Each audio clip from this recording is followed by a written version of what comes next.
Chief minister आते हैं और वो बोल देते हैं बटेंगे कटेंगे, तुरंत हमने बताया कि ये कि उत्तर प्रदेश नहीं है, नॉर्थ में ये चलता होगा। हमारे महाराष्ट्र में शिवशाहू फुले अम्बेडकर की विचारधाराओं से महाराष्ट्र चलता है। ये लोग या तो जनता का सेंटिमेंट नहीं समझ पाए या फिर इस बात का वो मतलब नहीं समझ पाए, या बोलते हुए वो शायद कुछ और कहना चाहते हैं और उसका अर्थ अलग गया। इन तीनों में से कोई हो सकता है। बटेंगे तो कटेंगे, इसका अर्थ समाज को एकत्रित रखना है और मुझे लगता है इसमें कोई गलत बात नहीं। देवेंद्र फडणवीस का ये बयान उनकी हिंदुत्ववादी छवि पर मोहर लगाने का काम कर रहा था और फडणवीस के बदले हुए रूप ने महाराष्ट्र में क्या कमाल दिखाया, ये शनिवार को नतीजों की टैली बता रही थी।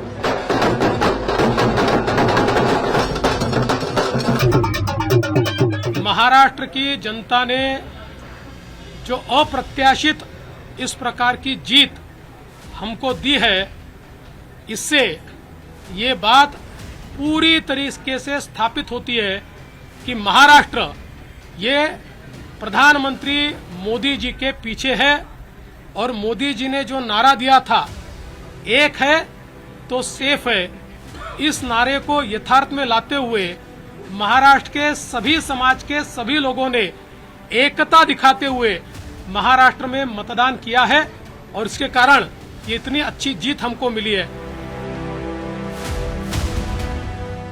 तस्वीरें उस वक्त की हैं जब जीत के बाद महायुति यानी बीजेपी गठबंधन के तीनों नेता एक साथ नजर आए थे।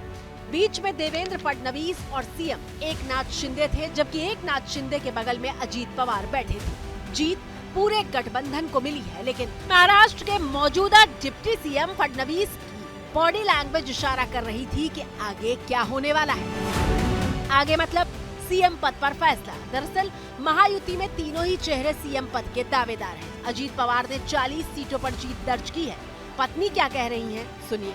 जनता जो चाहती है वो मैं भी चाहती हूँ।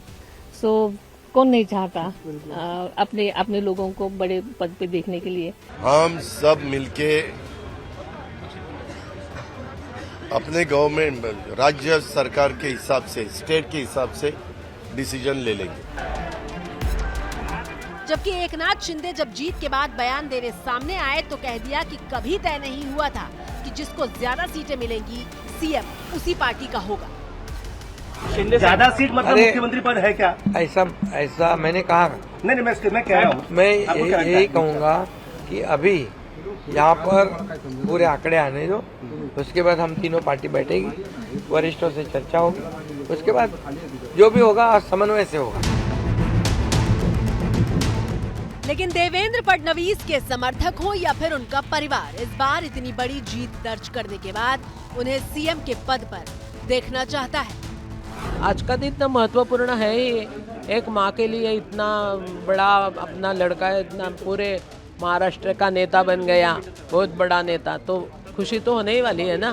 किस तरीके की मेहनत देवेंद्र जी ने की थी? अरे वाह, मैंने बताया ना 24/7 उसकी मेहनत चल रही थी। उसमें इसमें तो कोई ये ही नहीं है, मुख्यमंत्री तो बनेंगे 100%।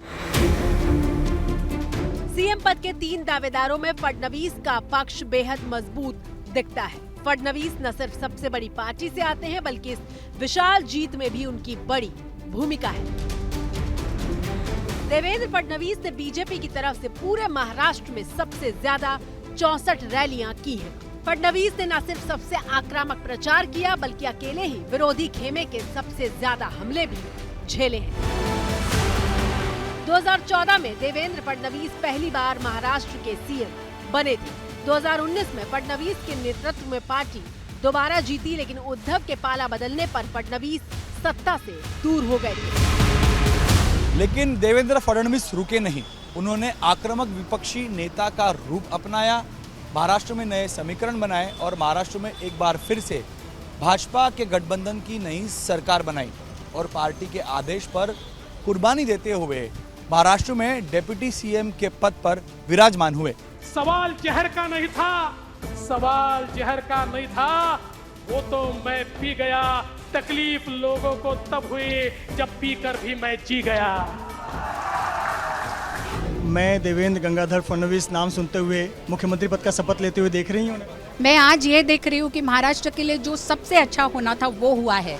वैसे ही 2 दिन बाद 1 दिन बाद जो भी डिसीजन पार्टी वरिष्ठ लेंगे वो ही सबके लिए सबसे अच्छा रहेगा। For exclusive and insightful videos, subscribe to our new channel ABP Live Premium.